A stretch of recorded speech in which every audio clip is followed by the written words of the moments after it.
안녕하십니까. 둔산동 Q&A 공부방 동아쌤입니다. 저기 질문이 갈매기는 끼룩끼룩 울어요 이렇게 질문하셨죠. 자, 그런데 이제 이 답변에서 이제 닭은 어떻게 울죠? 목디오. 네, 꼬끼요 이렇게 운다고 하는데 이제 미국 사람한테 닭은 어떻게 울어요 이렇게 물어보면 카카두데요. 카크두룰루 이렇게 한대요. 그런 것처럼 이렇게 우는 모습은, 우는 소리는 인간이 표현할 수 없습니다. 우는 소리, 우는 소리는 인간이 표현할 수 없고요. 인간이 그 사회의 대표적인 약속으로 꼬끼요 하고 코코돌로 하는 겁니다. 마찬가지로 파도는 어떻게 치죠?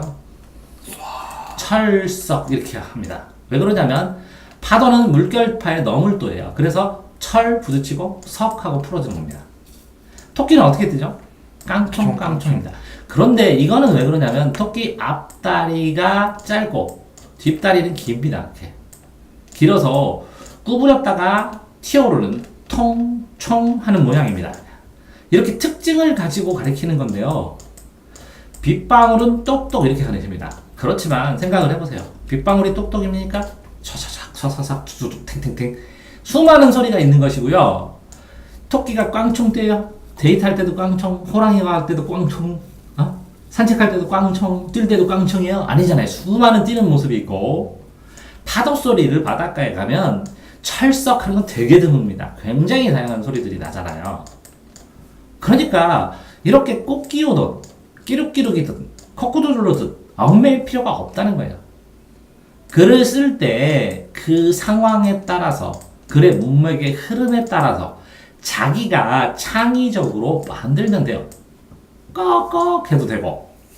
그런데 이 소리가 여기는 끼룩끼룩 이렇게 돼 있잖아요. 네네. 자기가 개인적인 창조적 상징을 했을 때 이렇게 끼룩끼룩보다 굉장히 멀리 떨어져 있으면 사람들은 장점으로는 낯설게 보고 단점으로는 잘 이해를 못할 수도 있고 하기 때문에 첫 번째는 상황에 따라서 갈매기 소리를 써야 됩니다.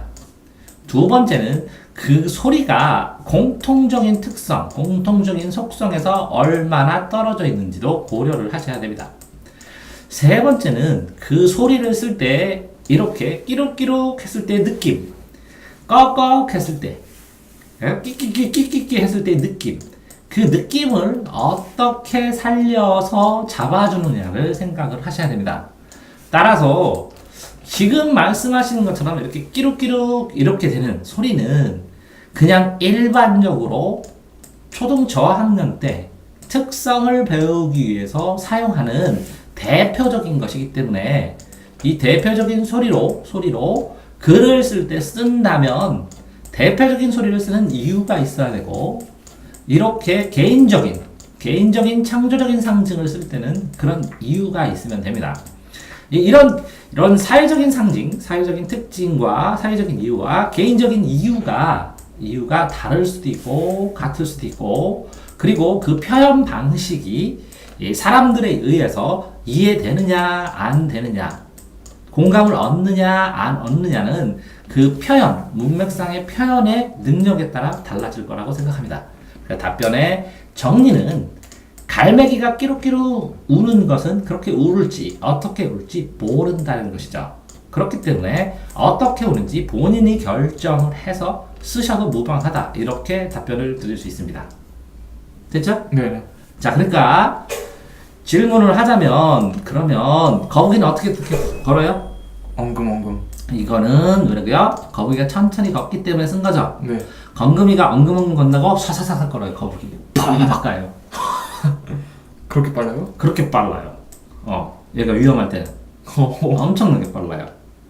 이해됐나요? 네네. 그렇기 때문에 이렇게 일반적으로 쓰여져 있는 대표적인 특징들이 왜 만들어졌는지 물방울을 왜 똑똑이라고 하는지 파도가 파도 물결파에다가 넘길 도 왜 그런 글자로 철석이라고 했는지 깡총깡총으로 했는지의 원리를 파악하는 게 더 중요하다고요. 그 원리를 이용을 해서 다양한 뭐라고요? 이런 공통적인 아니면 느낌이 있는 아니면 상황적인 그죠? 이런 소리들을 만들어내고 이해하고 해석하는 거라. 알겠어요? 네. 네, 수고하셨습니다.